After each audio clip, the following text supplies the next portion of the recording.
The PlayStation 5 and Xbox Series X launched with the promise of revolutionizing gaming, showcasing faster load times, stunning graphics, and immersive new experiences. But 5 years into the ninth generation, these consoles are failing to deliver what truly matters: original, groundbreaking games that define a generation. Instead, they relied heavily on remasters, sequels, and unfulfilled potential, leaving players questioning whether this generation is worth the investment. The PlayStation 5 was marketed as a next-gen powerhouse, yet its game library feels more like a glorified extension of the PlayStation 4. Remasters of already remastered games dominate the scene, with The Last of Us Part 2 serving as the most glaring example. Originally released on the PS4, the game was remastered on the PS5 at a $50 price point. While it looks better, plays smoother, and is essentially the same game players have experienced for at least 4 years now, counting its release. Similarly, Horizon Zero Dawn received the PS5 upgrade, enhancing graphics and frame rates, but offering no new content. These remasters showcase the PS5 technical capabilities, but lacked the creative spark that should define a new generation.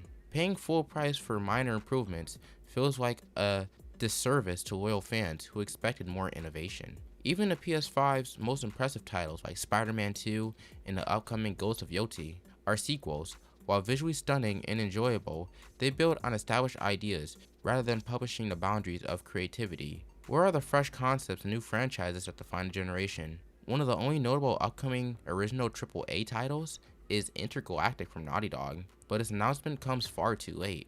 By this point, in previous generations, we had Bloodborne, Uncharted 4, and Horizon Zero Dawn, all fresh generation defining games. If the PS5 suffers from a lack of originality, the Xbox Series X/S faces an even more significant identity crisis. Microsoft's decision to make nearly all first-party games available on both Xbox and PC has undermined the need for the Xbox Series X. PC games already offer everything that Xbox does, with more flexibility and functionality. For players with a capable gaming PC, investing in the Xbox Series X makes little sense. The Xbox Series X's lack of compelling exclusives has only compounded the problem.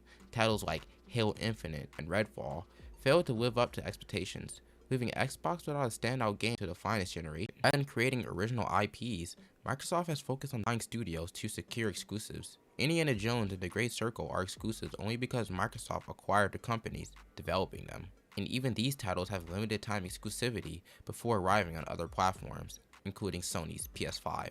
A rare moment of originality came with Hi-Fi Rush, a rhythm-based action game that received widespread acclaim for its creativity. However, instead of capitalizing on its success, Microsoft inexplicably shut down the studio behind it, highlighting a pattern of poor management and wasted potential. Microsoft's release of the Xbox Series X Digital Edition at $400 further underscores its missteps. While marketed as a cheaper alternative, the standard Series X with the disk drive has frequently been available at the same price during sales. Offering a less functional version at no real discount reflects a tone-deaf approach to consumer value.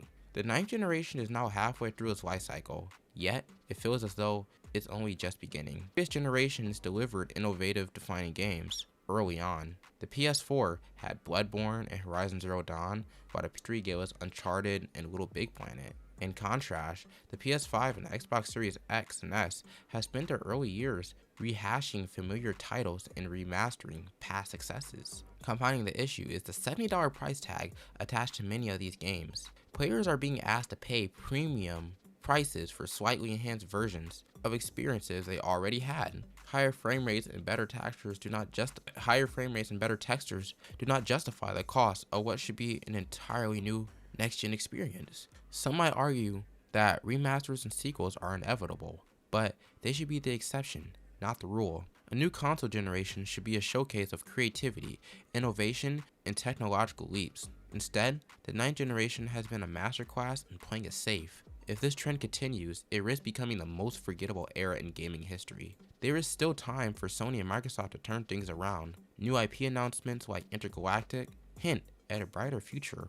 However, the fact that it took nearly 5 years to reach this point speaks volumes. Moving forward, both companies must prioritize bold new ideas over nostalgia-driven releases. Players deserve fresh worlds, unique stories, and gameplay experiences that challenge conventions, not just a higher frame rate and prettier graphics. To end this video, the 9th generation has been a disappointing chapter for gaming, marked by a lack of originality, redundant hardware, and missed opportunities. Both the PlayStation 5 and Xbox Series X and S have fallen short of their potential. If the industry wants to reclaim its creative edge, it must move beyond the past and embrace the future with the innovation that players have been waiting far too long to see.